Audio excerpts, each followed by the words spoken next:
Hi, this is Steph, the internet And the guy, G-Man. and I'm here with the G-Man, Allan Gitlin. Hello, hello, hello. How are you Hello, tonight, Steph. Allan? I'm always doing good, man. Well, if I wake up, I'm doing good.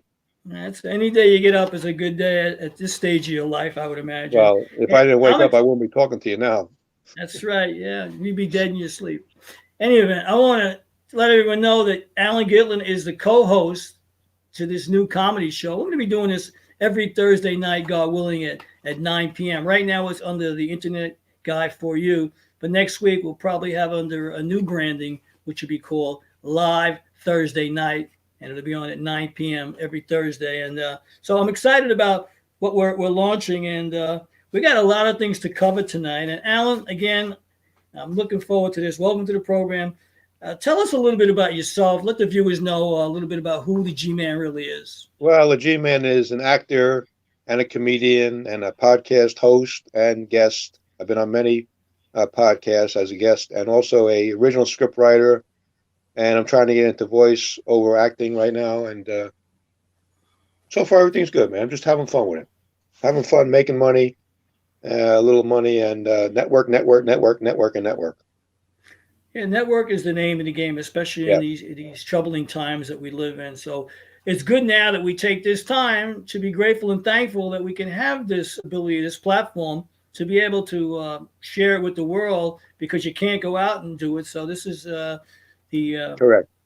the technology of the present, I'll say. Tonight's show is interesting because we're going to be talking about interpretations or what is called idioms for idiots. And Mm. these are things that everybody says, but people don't have a clue as to where they originated from and what they really, really mean. So I'm going to bring on Mr. Gitlin to Yes. provide some answers to this. So we'll start out. I got my questions here for you, like Jeopardy or something. Yep. Number one, it's Yes. raining cats and dogs. I've never seen it rain cats and dogs. And if it did, the Animal Association would come after us probably. So what the hell does that mean, raining cats and dogs? You have to have a pretty big umbrella, wouldn't you? Yeah, exactly. It has to be a sturdy umbrella too. Imagine a cat, landing on your umbrella. I mean, hell How about no. an I think 80-pound chocolate lab landing on your umbrella? Be kind of tough, wouldn't it? yeah, or dumping on your umbrella. Dumping's even Yes, better. It might fall off the side. that's right. Yeah. Walking Anyway, in shit.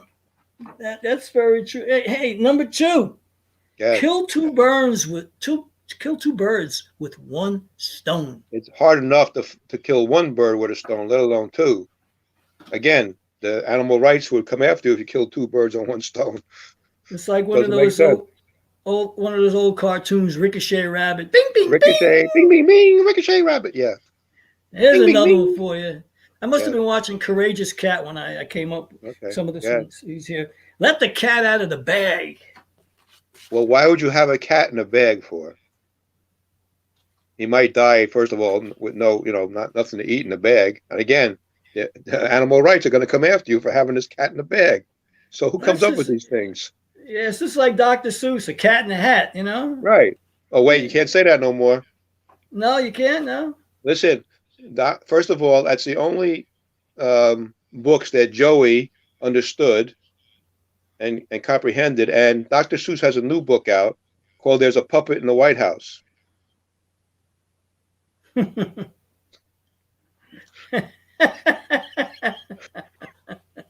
I think my camera went out for a second.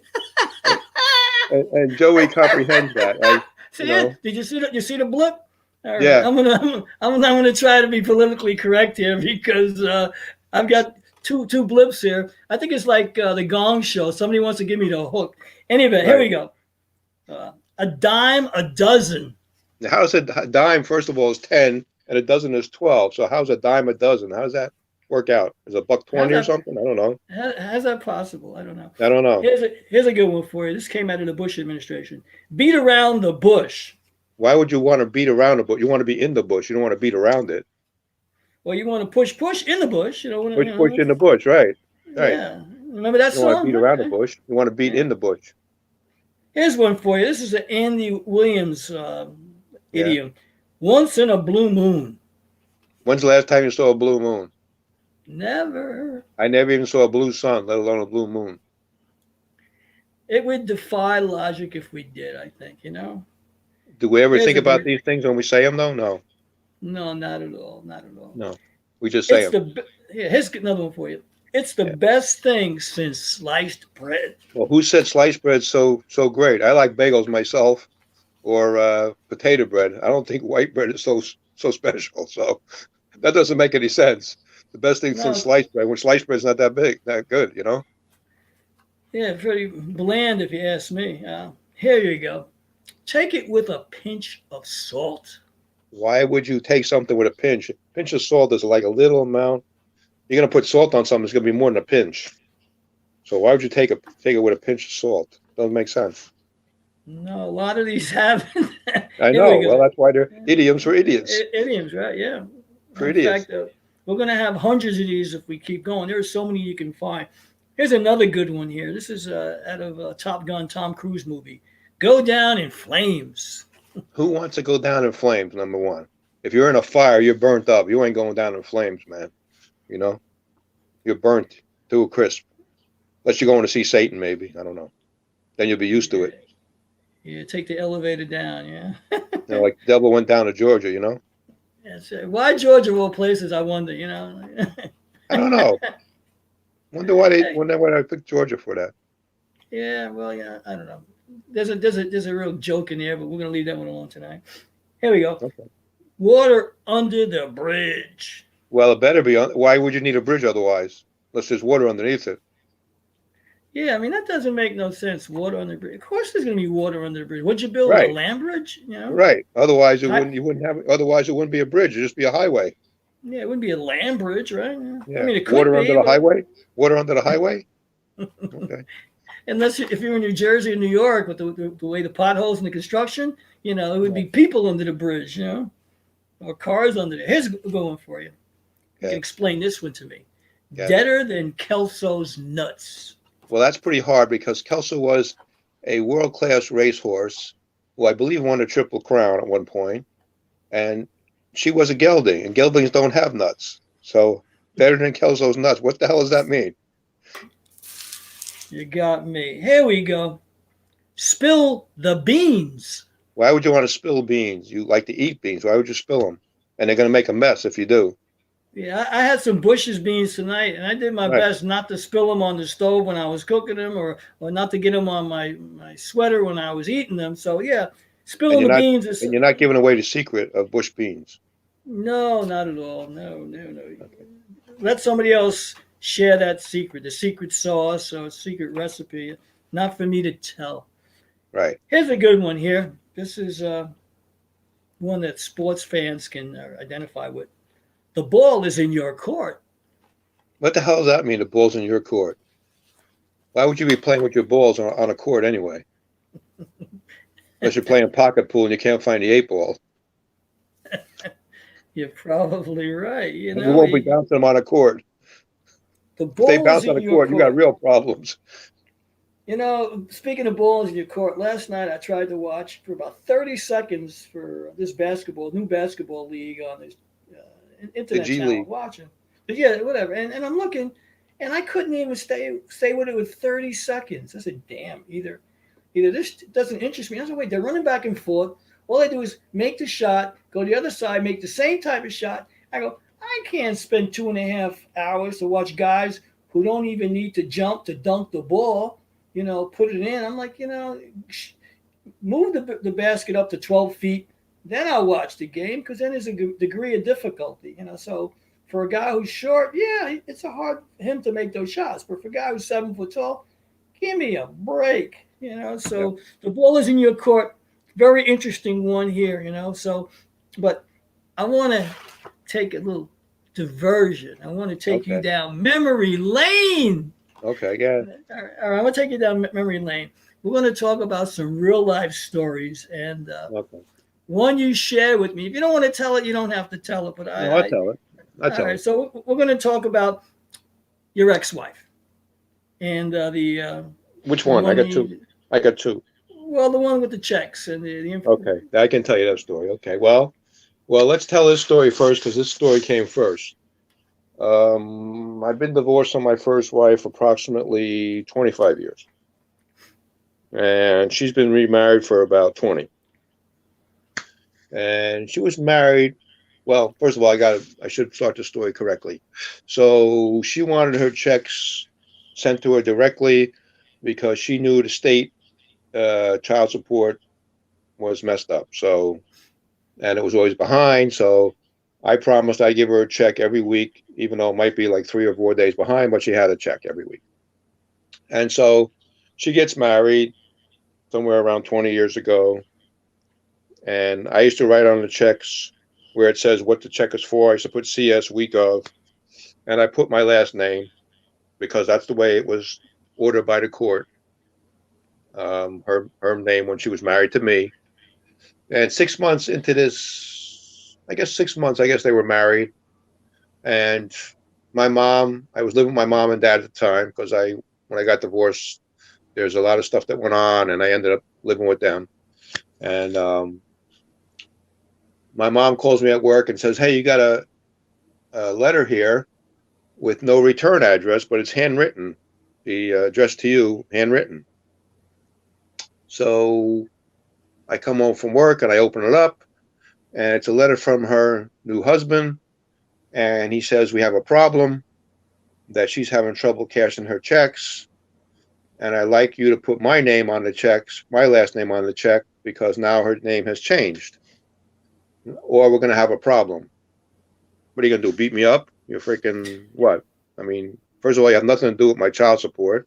And second of all, we think we're like 14 years old. You're going to go meet me on the parking lot and have a fist fight? And first of all, I would have beat the shit out of him anyway, but that's besides the point. Because I'm a little bigger guy than him. And I'd kick him in the nuts, first of all. And that would be the end of that. But anyway, so I write her, I send her a check, and I send a copy of the letter with it. And I send another letter that says, if you wanted your checks changed, all you had to do was write me or call me, and I'd be glad to change them. But by the court, I was told to write them out with my last name. And my daughter, who was living at the time, wasn't married yet. She was living home. She was about 18 years old at that time, maybe 20. I don't know how old she was. She said, "Dad, when she saw that letter with your check and his letter, she ripped him a new rear end. What are you doing? It has nothing to do with you. Why'd you send this letter out? That's kind of immature." And he is immature to begin with, but I'm not going to go there. And then she wrote me a letter saying that she wanted her checks changed. So I did, and instead of putting CS week of, because you go to the same bank all the time, I put child support week of, whatever, so she couldn't claim I didn't pay her because I had quite a bit of time to pay yet. I had a couple of, like, 5 years maybe to pay yet on that. So anyway, that's a kind of screwed up story. And now I just had a recent one just a couple of weeks ago about somewhere around 1984. First of all, I was married 15 years to my ex-wife. We married in 79.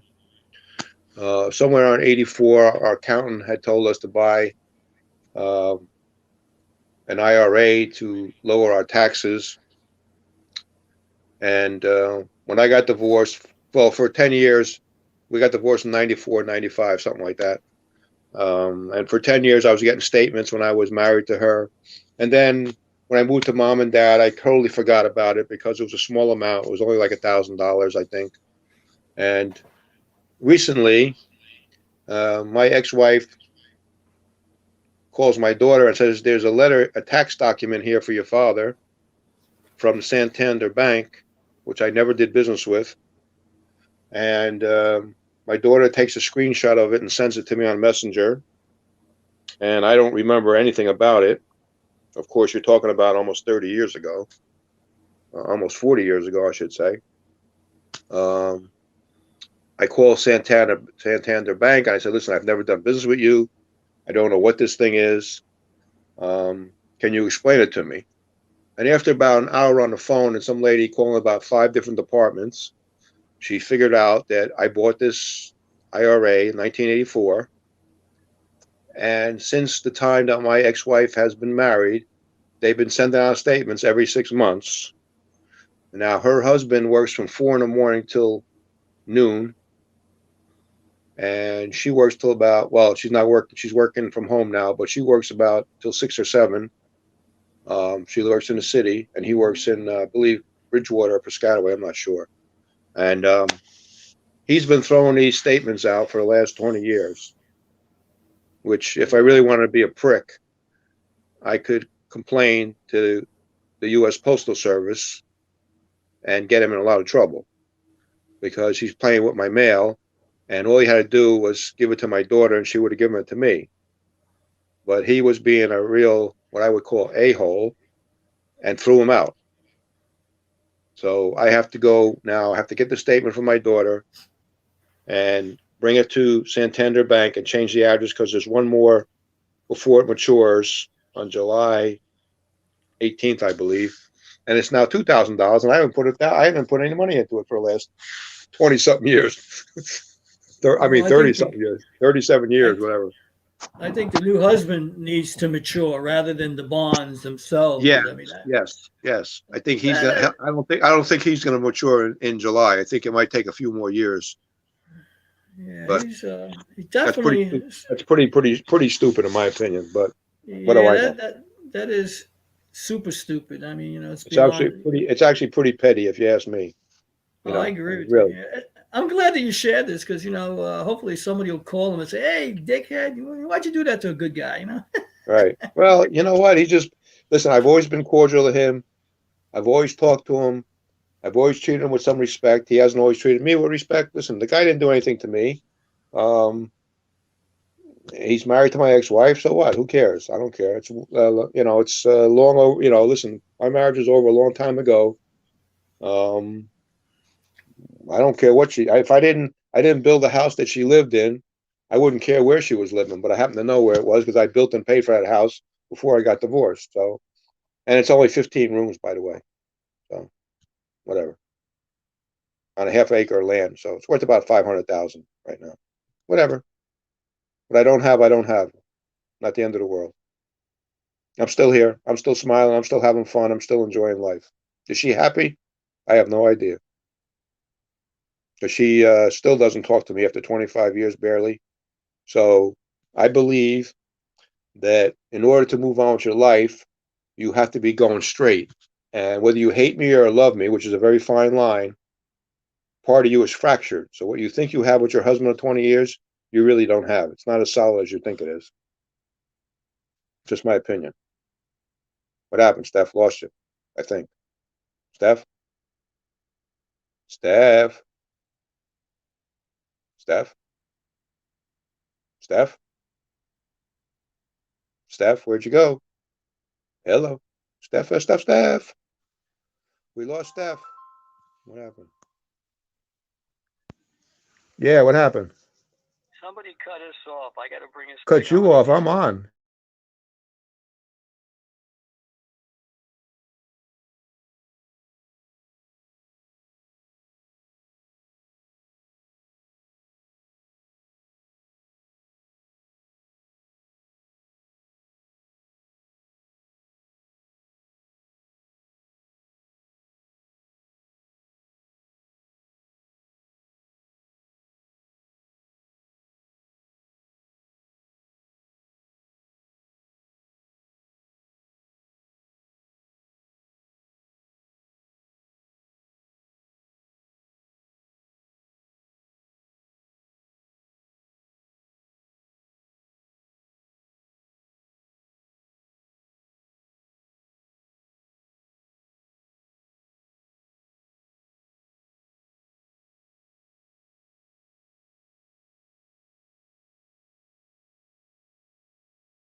All right, we're going to see if we can get Alan back on here. I don't know why we lost the broadcast, but I'm going to see if I can Yeah, bring now him you're back there. on. You're Alan, you back on. there? Yeah, I'm Yeah, there. Yeah, it's interesting. We're off for a couple of minutes, and as I about 2 said, minutes. About 2 minutes. strange things happen to me. But you know what? Whoever wants to play is gonna have to pay. Hey, that's You, right. you got That's right. Stefan Sindoni is not playing with you. I'm gonna No. go. I'm gonna go old school. I'm telling you. I'm So gonna tell we it. were Yeah, so we were yeah. off for about 2 3 minutes. That's all. So That's we have all to right. apologize for that. It was a technical glitch, That's exactly right. And we have some a glitch funny in the stuff. head. Yeah, we're going to keep on going here. Now, Yeah, you told me about your ex-wife with the checks, terrible things, and right. one near and dear to your heart is your mother. And I'd like to Yeah. have the story about jury duty. And This is whoever's out there playing with the transmission, you need to hear this. right. So if you want to cut me off, don't cut this off. This is So priceless. Alan, go so to my it. mom dies in Middlesex County, New Jersey, and about 6 or 8 months later, I get a something in the mail for her, and it's jury duty. So I call them and I say, "Listen, the woman is dead. She died in your county about 6 8 months ago, and obviously she's not coming to jury duty." And the woman on the other side, I don't know how old she was. She sounded kind of young. She said, "Well, if she doesn't show up, we're going to put a bench warrant out for her arrest." And so I say to her, "Did you hear what you just said? You're going to put a bench warrant out for a woman who's dead." She says, "Yes, I'm going to put a bench warrant out for her arrest." My mother's in Beth Israel Cemetery, the fourth block, the third grave from the left. So I said, "That's where you can send the notice because she's dead." There's a marker there that says, Goldie Gitlin from this day to this day. And my father's right next to her. So if you want, you can send him one too. I don't care.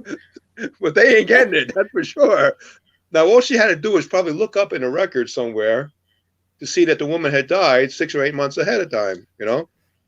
I didn't get it. Why would you send a bench warrant out, put a bench warrant out for a lady who's dead? That makes no sense. No, rather than letting her fingers do the walking on the computer, her mouth started doing the talking, and she's spilling out bullshit. Well, this That's is what they're ridiculous. I mean, hired. People can't think. The dumbing down of America. Just do what what I it, do what I'm told, not what I think. exactly. Forget about history. Trust me. Okay. Yeah, I don't get it sometimes. I don't get it, but And yeah, and there's no bench warrant as far as I know because I've gone there many times. I didn't see any notices. So. Unless they pinned them on a tree and I didn't look for them. I don't know. There's a couple of trees over there, but you got some of your binoculars looking for your mom. Maybe she's coming right. out. Yeah. I got to go They're in. on. I got to go in the main office see if there's any warrants that I need to pick up for. Yeah, that's funny. Funny. You can't make this up. You cannot make No, this no. up. Cannot. I was watching a movie the other day about John Gotti, and Right. in the movie it showed the cemetery where supposedly he's buried. And I'm looking Right. at the gates. I'm saying that's St. John's Cemetery in Queens. That's where my Right. grandfather and my uncle and some of my family members are at. I said, gee, this is interesting that I see that because he must be in that cemetery. Not that I'm going to go ask, hey, where's Right. John Gotti Don buried? Gotti. Right. But the interesting thing is now you can't even bring flowers for anybody to any gravesite because of some union matters. So Right. not like it used to be where you can go and you could pay your respects. Now, tell your story walking, I guess. Or or, walking while you're or, telling your story. or pay your respects walking here. Right. But Right. yeah, that's interesting with the jury duty. Alan, tell me about Yeah. the three guys Oh, this is a who good play joke. golf. Yeah. Oh, this is a good joke. These three guys play golf every Friday for 3 years. And they come home one day and their wife said, "Hey guys, we booked a 2 week vacation for you." So they go, "Where?" And they go, "Hilton Head, South Carolina." And the guys are jumping up and down. "All right, we're going to play golf. All right." And the women go, "Whoa, whoa. We go down to Hilton Head. You can't play golf." And the men are like, "What are you, freaking nuts? That's the golf capital of the world, except for Florida. Come on, everybody plays golf there." So they think about it for about an hour. And they say, "Hey guys, at least we're getting away for 2 weeks, so we'll go." So they go, and everybody's playing golf, and everybody's asking them to play golf, and they can't play golf. So one day they meet for lunch, and the three of them get together and say, "Listen, I don't care what the women say. We're booking a 9 o'clock tea time now for Friday morning, and we're going to play golf." So Friday comes, and the three of them show up, and they start talking amongst themselves. How'd you get here? How'd you get here? How'd you get here? And the first guy said, I was smart. I bought my wife a full-length mink coat. She told me I could go play golf. The second guy said, I did better than you. I bought my wife a brand new Porsche Carrera 911 convertible. And my wife said, I could go play golf. The third guy said, you know what? You're both stupid. He said, what do you mean? Last night I was in bed with my wife. I said, intercourse, a golf course. She said, go play 18 holes. I think it was a great joke, man. Yeah, It's a funny joke, right? yeah. Hey, Clean. you know, and so the acronym for golf is gentlemen only, ladies forbidden.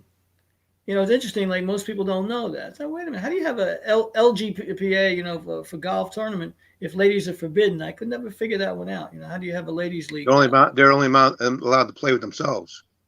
It's like men, they play with themselves. They don't play with women on a golf course. That's right. And you know why it's 18 holes in a golf course? Because in Scotland they walked around with a jigger, and the jigger ran out after 18 holes. 18 shots is all it would hold. So that's why it was 18 holes, because they got ripped along the whole way. So they couldn't make it to the 19th hole. No, not at all. Well, when they make it to the 19th hole, they were in some bar, you know, in Scotland or something like that. Well, you know where an Irish family goes on vacation, right? Nowhere. To another bar.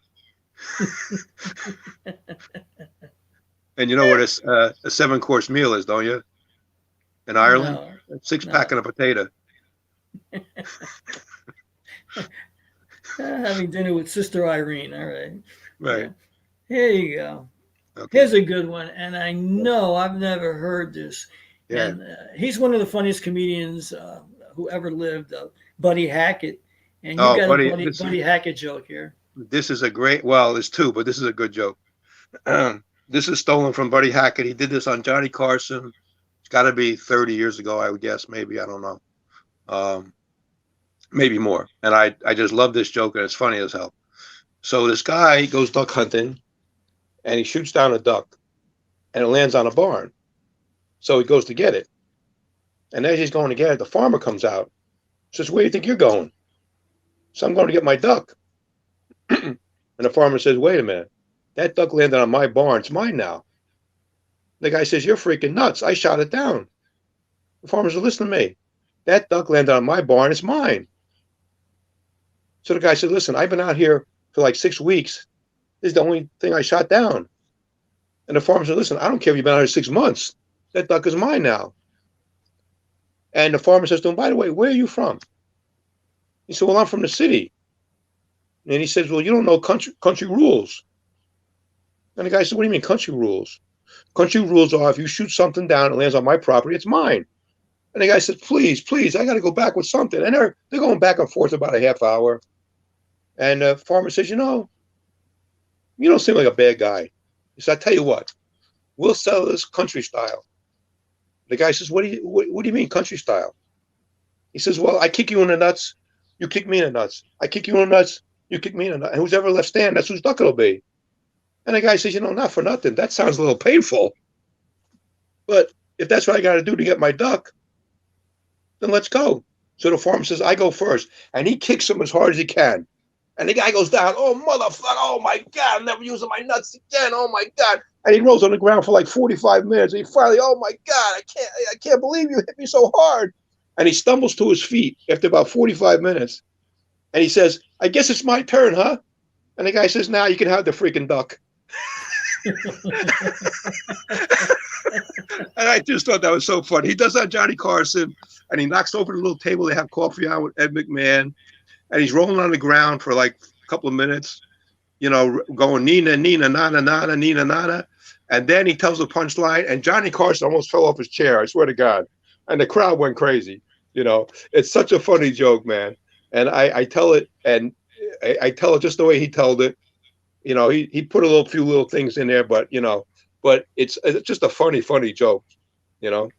Yeah, anybody who's never heard of Buddy Hackett needs to look him up on YouTube, and he was a master of comedy and one of the greats, and he'll be missed for a long Oh time. yeah, he was a master storyteller and told some incredible stories. Did I just hear one about when his wife was pregnant?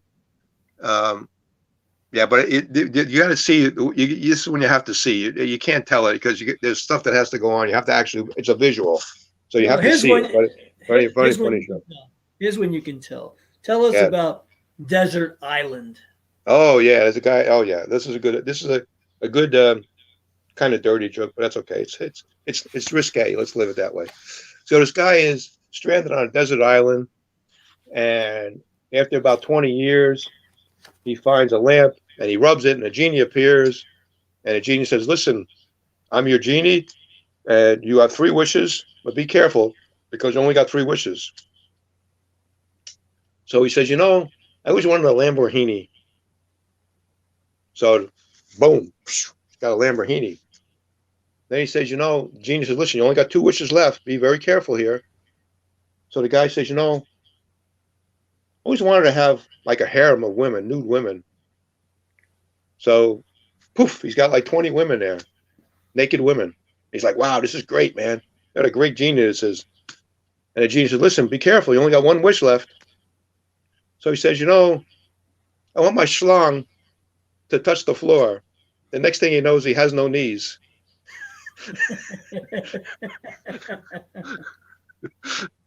So I think that's a pretty funny joke. It's right on the edge there, whatever. Right on the edge of the island. Right on the edge of the island. I got a schlong joke for you here now. Okay, go ahead. Now I'm about, I don't know, about 13 years old, and Right. one of my cousins calls me up, and he said, "We know you got a projector, a 16 millimeter projector. Can you bring it over because we've got some French films that we want to see, me and the boys." Mm-hmm. So I said, "Okay." I came over. I brought the 16 millimeter projector, and I hook it up in the basement, and we're down there, and I got it on the reel. And what we're watching is these stag films with these women of pleasure, pleasuring a boatload of sailors, right? So now, while we're down there, there's a knock on the basement door. So Bruno says, "Who is it?" He goes, "This is your father." He said, "What are you guys doing down there?" And the father goes, "Whoa, Dad, we're just playing around." He goes, "No, I want to know what you're doing. You got like 10 guys down there. What are you doing? You sound like you're having too much fun. I want to come down and see what you're doing." No, Dad, please don't. He goes, "It's my house. Open the door." Right. So, and we're all sitting there like, watching these film here. The father comes down and he says, "So what are you watching?" To Bruno. Bruno says, "Oh, we're watching Steve's summer vacation movies." His mother and father, well, they went away to Florida, right? Thinking that the father, is just going to take that and turn around and go back upstairs. Let's watch it. Yes, he says, "I want to watch." So he sits next to me, right? Oh, shit. And Bruno's on the other side. This girl is giving one guy head and getting it in the booty hole, and the other guy's like clapping. He turns to me and says, "Hey, Steve, is that your vacation. Mother?" Nice vacation. Is that your mother? I tell you what, I was like never so embarrassed in my life. And then when I went home with the projector, I looked at my mother. Mama said, "Oh, did you have a good afternoon?" I was like, "Oh man, Mom." Shit.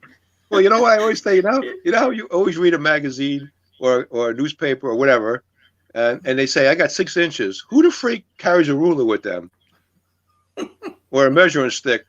And when did you measure it? When you were soft? When you were hard? What? How do you know how many inches you have? Really? Who the freak knows that? Let me see one night. Let me see one night. Let me jerk off and measure my dick and see how big it is. And what capacity is it? Half hard or full hard? What? I don't know. Well, how the hell do you know that? A lot of guys like to tell tales. It's just funny. Who caught the biggest fish? So it's just funny. Right. And most of the time it's all BS anyway, because of course it is. It's ego. How big it is, right? Yeah, it's all ego. I got another story for you while we're in story mode. I'm working in your state, the state of potholes, New Jersey. State of confusion. Well, I'm in the state of confusion. I'm in New York, but Well, they're pretty close. Don't forget. Yeah, exactly. Yeah. So here it is. I was a recruiter for temporary light industrial staffing agency where I go out and I provide workers Right. to warehouses like packaging to do all different sorts of stuff.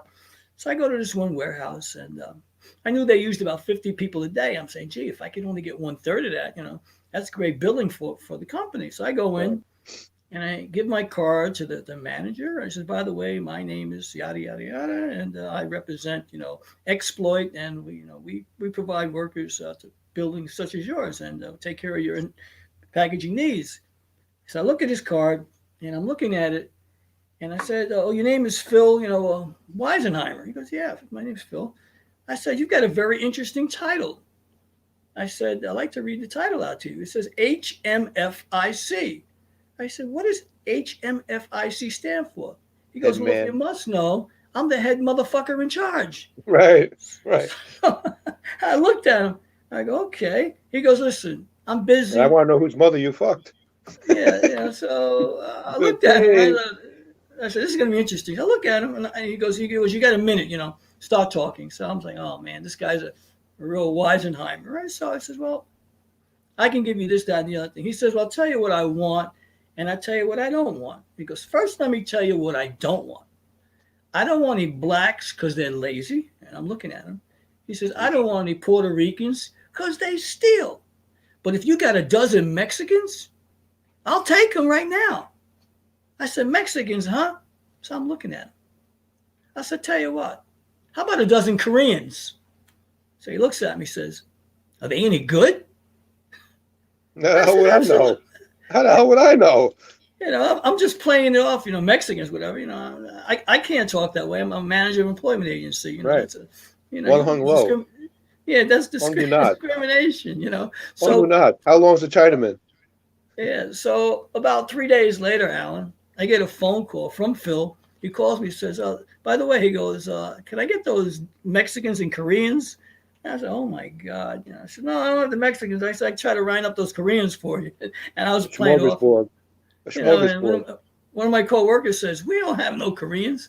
I said, yeah. I said, I got to blow them off. I said, it's about the best way I could blow them off. I said, because I cannot work with a bigot or a racist, so I never did the work. But nowadays he'd be okay with Biden, of course.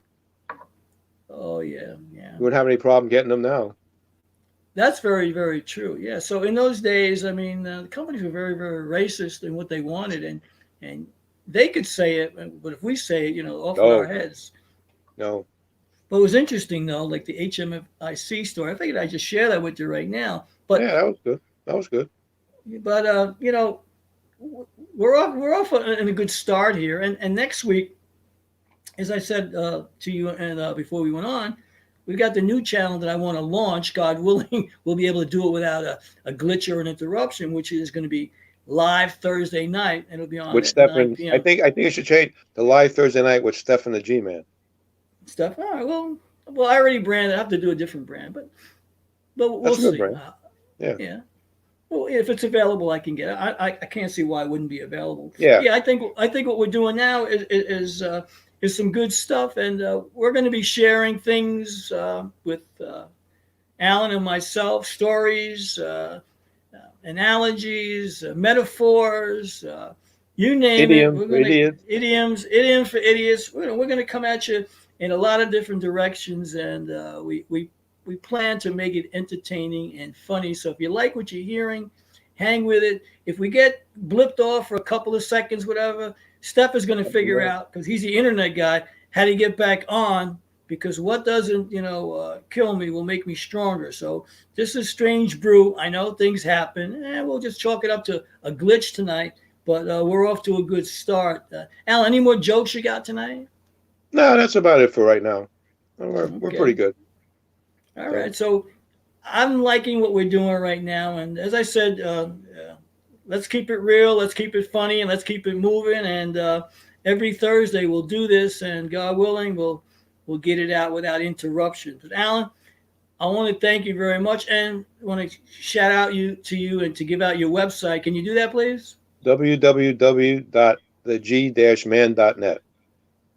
You can see what I've done and you can't see what I'm going to do yet because of COVID, but you'll see all the stuff I did, comedy and some commercials and some major movies and a lot of independent stuff and some modeling.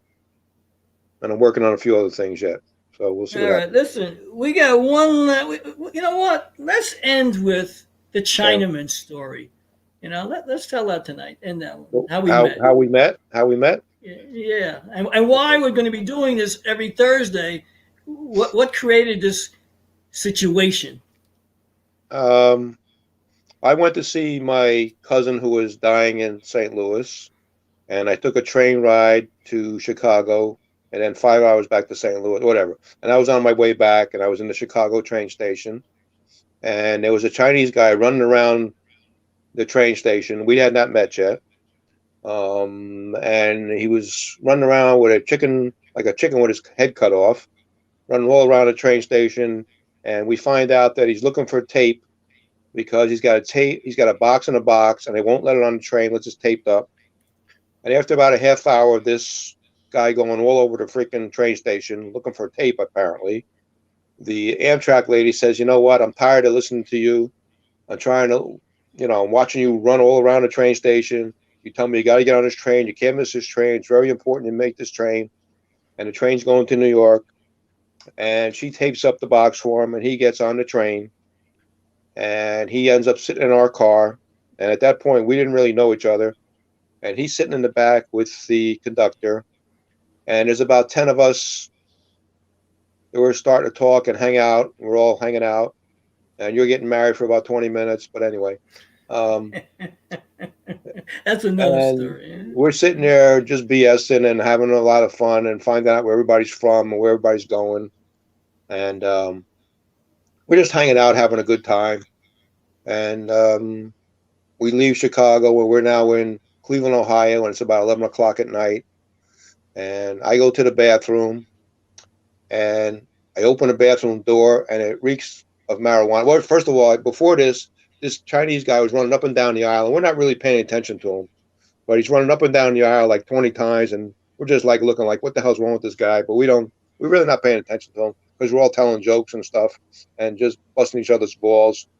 Um, and I go to the bathroom, and I open the bathroom door, and it reeks of marijuana, like somebody smoked like 2 or 3 joints in there for sure. And of course, it has nowhere to go. Um, and he's sitting in the back of the car with the conductor, and I just look over at him, and I don't say nothing. And I go back and tell everybody else, and they, what kind of idiot would do that? It's got nowhere to go, and you're smoking in a bathroom where it's kind of like locked in. And as soon as you open that door, obviously it's going to stink. Um, and so we go to sleep, and we wake up the next morning, and the conductor gets on the PA around 8:30. I guess it was maybe 9 o'clock. I don't even remember the time. And he says we're pulling into Buffalo, New York, and we're going to do a 20-minute. No, we're gonna. There's going to be a spot check on IDs, and he says that the Border Patrol is going to meet us at Buffalo because they're going to check some IDs to make sure that we're American citizens or whatever. I don't know. Well, we didn't know. We don't know what he was really talking about, but we said, okay, whatever. So we pull into Buffalo train station, and there's the Buffalo police, there's the Amtrak police, and there's the Border Patrol waiting for us. And he says, everybody has to get off this car. And so we get off, and we notice that nobody else is getting off the train but us. There's our car, which is about 20 people maybe. Um, they check a couple IDs, and they tell us to get back on the train. And the Chinese guy, they say, you're not getting back on the train. We're taking your luggage and your box off. And they're talking to him, and we pull out. And we get to Albany, and he says there's gonna be a 20-minute rest area where we can actually have some decent food and go to the bathroom or stretch our legs a little bit because the food on the train is not all that great. Um, I wouldn't feed it to my dog, but then again, I don't want to kill my dog. But anyway, so anyway, as we're getting off in Albany, the conductor says, "Hey, you know what happened to that guy?" We go, "No, really don't know. He got arrested." And we say, "For what?" In the box that the Amtrak lady taped up was a 3-pound brick of marijuana. He took it from Illinois to Ohio, and now we're in New York. That's a federal offense because now you cross the state lines. So we just like, all of us kind of like, we're just kind of laughing, like, what kind of idiot would do that? And that's why he's probably a criminal, because he did that. Now, you go to Chinatown sometimes to have a massage, and you say you might have saw the guy about a month Yeah, ago.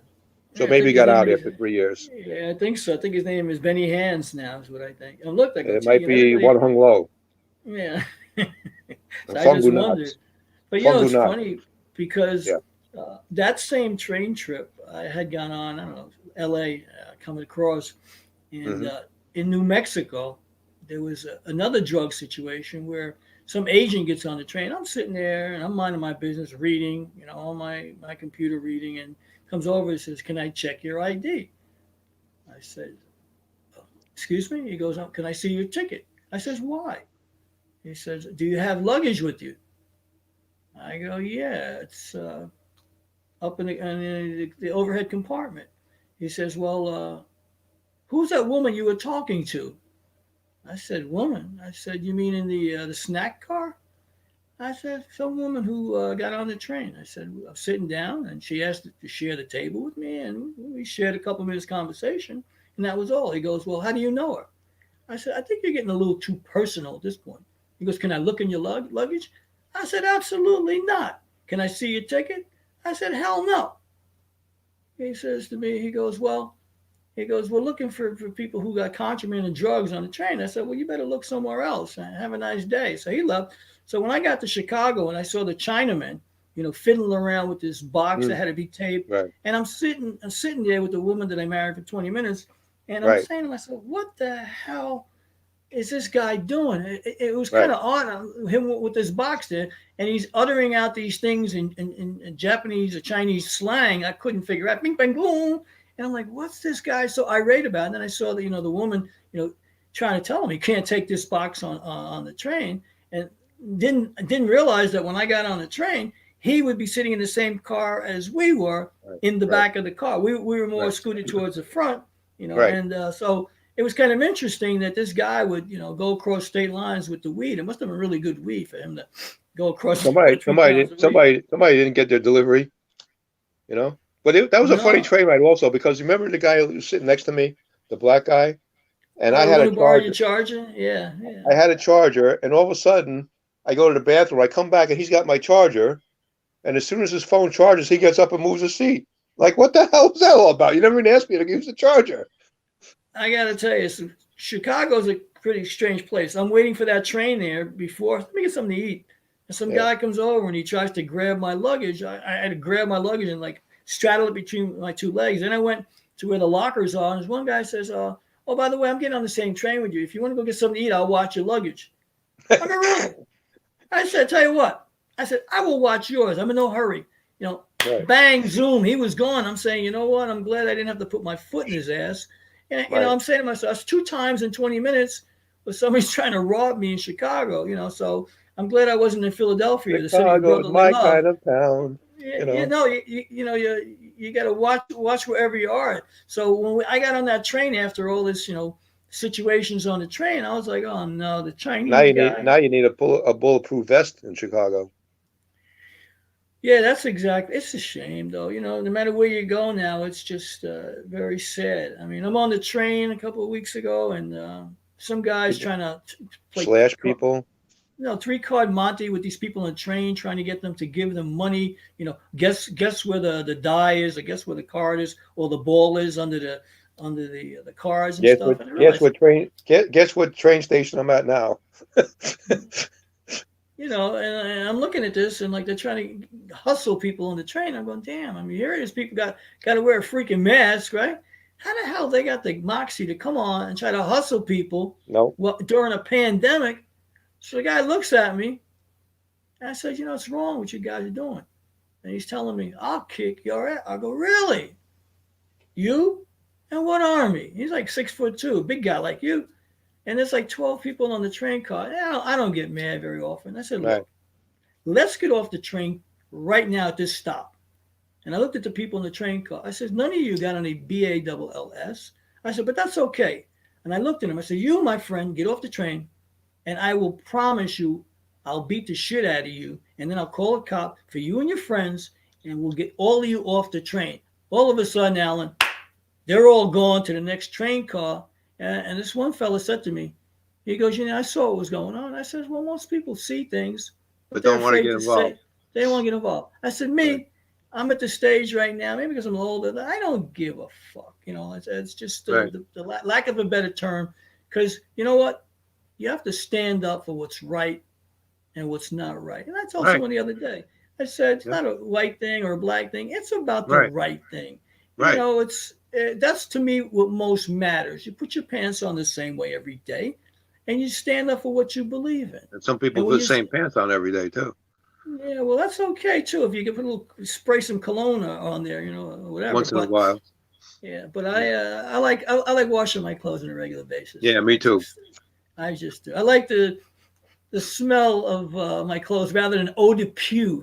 Eau de peau, right? Eau de peau. Eau de stink. Or smell like Pepe de Pew, So eau de stink. It's the stink smell.